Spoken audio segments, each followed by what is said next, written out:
لبیک یا حسین. گزارش ہے کہ چینل کاروان ہند کے ویڈیوز کو لائک، شیئر اور سبسکرائب کریے تاکہ تعلیمات قرآن کریم اور پیغام اہل بیت علیہ السلام زیادہ سے زیادہ لوگوں تک پہنچ سکے. بسم اللہ الرحمن الرحیم.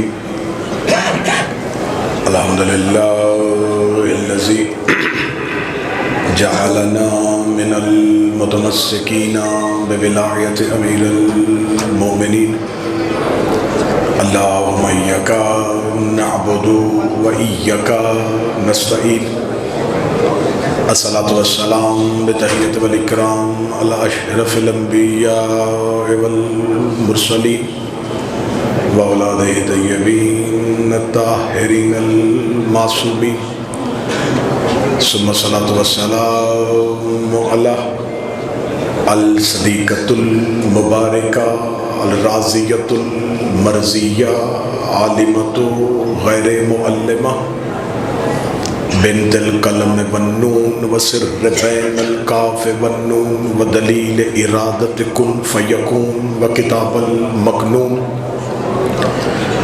آیت اللہ العظمی وزوجت آیت اللہ الکبریٰ محافظۃ النبوہ وناشرۃ الولایہ ام الکتاب ام القرآن ام المعصومین ام العلوم ام الہدیٰ ام الحسن ام الحسین ام المحسن ام العباس و ام ابیہا السیدہ فاطمہ صلی اللہ علیہ بلعن اللہ تعالی علی اعدائہ المجمعین. بسم اللہ الرحمن الرحیم.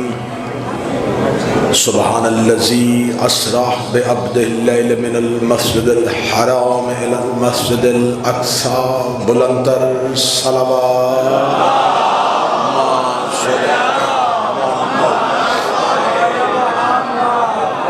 دعائے مالکان ذکر بندگان ذکر کا وارثان ذکر کی بارگاہ میں پیش ہونا قبول فرمائے.